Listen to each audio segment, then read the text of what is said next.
কুরবানির নামে কেন পশু হত্যা করা হয়? মূল কথাটি হলো, আমরা নন ভেজ খাবার খাই কেন, মানে মাংস খাই কেন।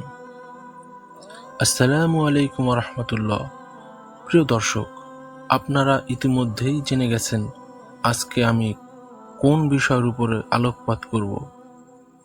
তো চলুন শুরু করা যাক সেই বিষয়টি নিয়ে আলোচনা, যে বিষয়টি আমাদের হিন্দু ভাইরা, বেশিরভাগ হিন্দু ভাইরাই প্রশ্ন করে থাকেন। তো চলুন শুরু করা যাক। আপনারা দেখছেন তালিম প্রতিদিন। সত্য কাহিনীর আলোয় হৃদয় জাগ্রত হোক।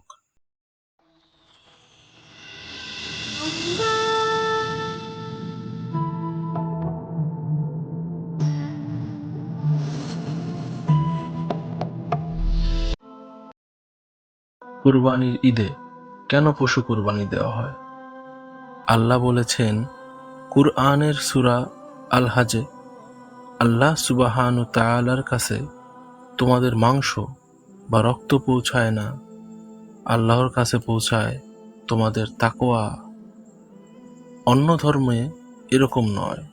অন্যান্য ধর্মে উৎসর্গের সময় পশু বলি দিয়ে ফেলে রাখে একটি বেদিতে একজন দেবতার সামনে। সেটা খায় কে? ঈশ্বর খান? ইসলাম ধর্মে যখন কোরবানি দেই, আমরা কি করি? অন্তত 3 ভাগের 1 ভাগ অবশ্যই গরিব লোকদেরকে দিতে হবে। 1/3 দিতে হবে আত্মীয় ও বন্ধুদের, আর বাকিটা নিজের জন্য রাখতে হবে।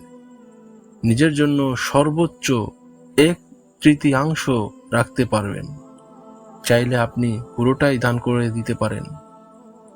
তাহলে যখন কোরবানি দিচ্ছি, তখন কি করছি? মানুষের উপকার করছি। আমরা তাদের জন্য খাবার দিচ্ছি। এখন কাউকে খাবার দেয়া, এটা কি ভালো না খারাপ? খাবার দেওয়া যেটা থেকে মানুষ উপকার পেতে পারে, এটা অবশ্যই ভালো কাজ। তাহলে ইসলাম হচ্ছে মানবতার ধর্ম। অনেকেই প্রশ্ন করতে পারে, প্রাণীদের কেন হত্যা করা হচ্ছে? মানুষের জন্য ভালো হলেও প্রাণীদের জন্য কি হচ্ছে?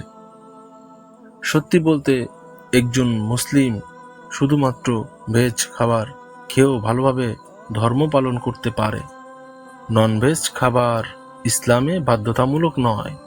তবে আল্লাহ যেহেতু আমাদেরকে অনুমতি দিয়েছেন নন ভেজ খেতে, তাহলে আমরা সেটা খাবো না কেন? আল্লাহ পবিত্র কুরআনে বলেছেন সূরা মাঈদায়, সেই চতুষ্পদ প্রাণীর মাংস খাও যেগুলো তোমাদের জন্য হালাল করা হয়েছে।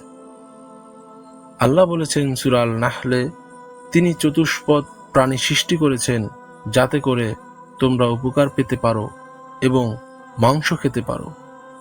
এই কথাটা আবারও আছে সূরা আল মুমিনুনে, যে গবাদি পশুদের মধ্যে রয়েছে নিদর্শন, তাদের উদরের দুধ পান করো এবং তাদের মাংস তোমরা খাও।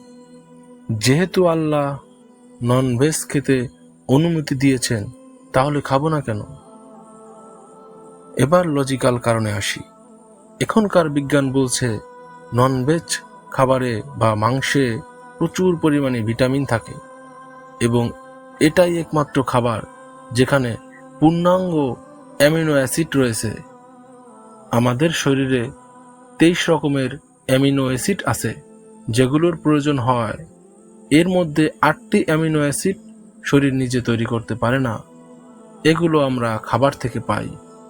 এমন কোনো ভেজ খাবার নেই যেখানে এই 8টির সবগুলোই পাওয়া যায়। শুধুমাত্র মাংসে বা নন ভেজ খাবারে এই 8টি অ্যামিনো অ্যাসিড পাওয়া যায়। এছাড়াও যদি আপনারা দাঁত পরীক্ষা করেন তৃণভোজী প্রাণীদের, যেমন গরু, ছাগল, ভেড়া, এদের দাঁতগুলো সমান। তারা শুধু ভেজ খাবার খায়, মাংস খেতে পারে না। অপরদিকে মাংসাশী প্রাণীদের, যেমন বাঘ, সিংহ, চিতা, তাদের মুখের দাঁতগুলো সুচালো যাতে মাংস খেতে পারে। তারা শুধু মাংসই খায়, ভেজ খাবার খেতে পারে না।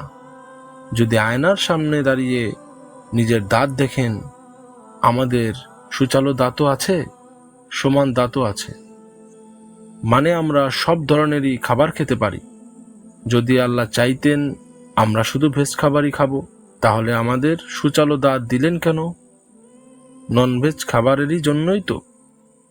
এছাড়াও তৃণভোজী প্রাণীদের পরিপাকতন্ত্র, যেমন গরু, ছাগল, ভেড়া ইত্যাদি শুধু ভেজ খাবার হজম করতে পারে, ননভেজ খাবার হজম করতে পারে না।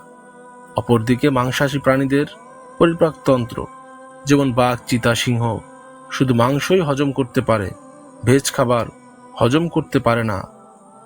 আর মানুষের পরিপাকতন্ত্রে রয়েছে ক্ষুদ্রান্ত এবং বৃহদান্ত্র, যা ভেজ খাবারও হজম করতে পারে, ননভেজ খাবারও হজম করতে পারে। যদি আল্লাহ চাইতেন আমরা শুধু ভেজ খাবারই খাবো, তাহলে দুটোই হজমের ক্ষমতা দিলেন কেন? এই প্রশ্নটা আমি আপনাদের কাছে রেখে গেলাম।